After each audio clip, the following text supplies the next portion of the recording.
Saudara-saudariku terkasih, salam berkah dalam. Sudahkah kita memberi senyum hari ini? Jumat 31 Mei 2024. Gereja merayakan pesta Santa Maria mengunjungi Elizabeth. Mari kita awali permenungan kita hari ini dengan tanda kemenangan Kristus dalam nama Bapa dan Putra dan Roh Kudus. Amin. Permenungan kita diambil dari Injil Lukas bab 1 ayat 39 sampai 65.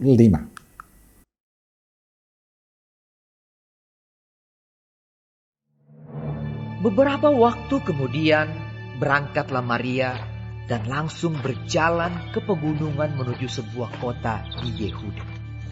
Di situ ia masuk ke rumah Zakaria dan memberi salam kepada Elizabeth.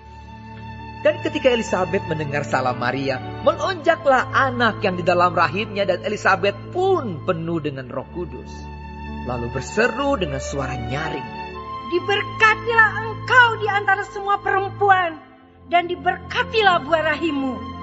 Siapakah aku ini sampai ibu Tuhanku datang mengunjungi aku? Sebab sesungguhnya ketika salammu sampai kepada telingaku, anak yang di dalam rahimku melonjak kegirangan. Dan berbahagialah ia yang telah percaya, sebab apa yang dikatakan kepadanya dari Tuhan akan terlaksana." Lalu kata Maria, "Jiwaku memuliakan Tuhan, dan hatiku bergembira karena Allah, Juru Selamatku. Sebab ia telah memperhatikan kerendahan hambanya. Sesungguhnya mulai dari sekarang, segala keturunan akan menyebut aku berbahagia. Karena Yang Maha Kuasa telah melakukan perbuatan-perbuatan besar kepadaku, dan namanya adalah kudus. Dan rahmatnya turun-temurun atas orang yang takut akan Dia. Ia memperlihatkan kuasanya dengan perbuatan tangannya, dan mencerai-beraikan orang-orang yang congkak hatinya. Ia menurunkan orang-orang yang berkuasa dari tahtanya, dan meninggikan orang-orang yang rendah. Ia melimpahkan segala yang baik kepada orang yang lapar, dan menyuruh orang yang kaya pergi dengan tangan hampa. Ia menolong Israel hambanya, karena ia mengingat rahmatnya, seperti yang dijanjikannya kepada nenek moyang kita, kepada Abraham dan keturunannya untuk selama-lamanya." dan Maria tinggal kira-kira 3 bulan lamanya bersama dengan Elizabeth, lalu pulang kembali ke rumahnya. Saudaraku terkasih, hari ini gereja merayakan pesta Santa Perawan Maria mengunjungi Elizabeth.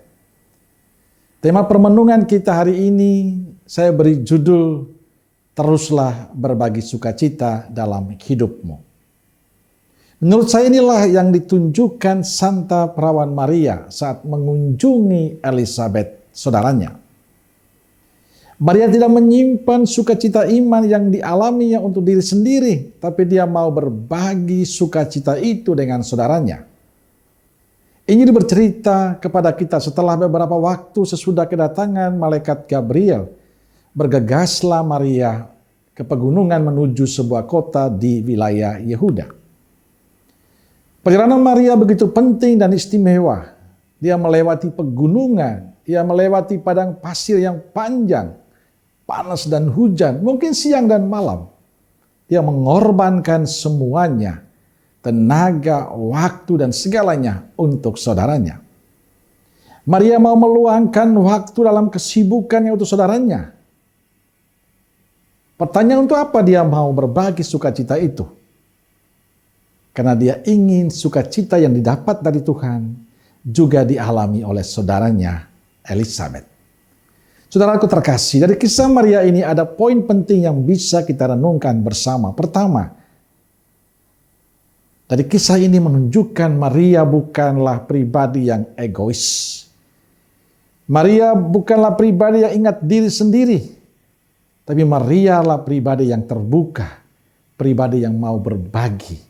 Pribadi yang meluangkan waktu, pikiran dan tenaganya, bahkan harta untuk sesama yang lain. Kedua, Maria pribadi yang rendah hati. Maria tidak menunggu Elizabeth mengunjungi dia, tapi Maria pergi mengunjungi Elizabeth. Inilah kerendahan hati Maria. Dia bukan tipe bos yang minta dilayani, minta diperhatikan. Tapi pribadi yang rendah hati, yang lebih dahulu memberikan diri untuk sesamanya. Ketika Maria pribadi yang peduli, dia peduli dengan saudaranya. Saudaraku terkasih, kisah Maria ini hendaknya menjadi inspirasi untuk kita. Berani meluangkan waktu untuk keluarga, untuk komunitas kita. Tidak hanya sibuk dengan diri sendiri, sibuk dengan HP, sibuk dengan laptop, sibuk dengan kesenangan diri sendiri. Lalu lupa akan keluarga, komunitas, dan sesama kita. Dan hendaknya dalam hidup kita selalu memiliki semangat rendah hati. Kita juga diajak oleh Maria untuk memiliki kepedulian, kepekaan pada sesama yang lain. Dan itulah cara Yesus menunjukkan cinta untuk kita. Maka kalau kita sebagai murid Kristus, wujudkanlah cara Yesus itu dalam kehidupan kita setiap hari. Amin. Semoga Allah yang Maha Kasih memberkati saudaraku sekalian, Bapa, Putra, dan Roh Kudus. Amin. Roh Kudus Nazaret, doakanlah kami. Amin. Berkah dalam.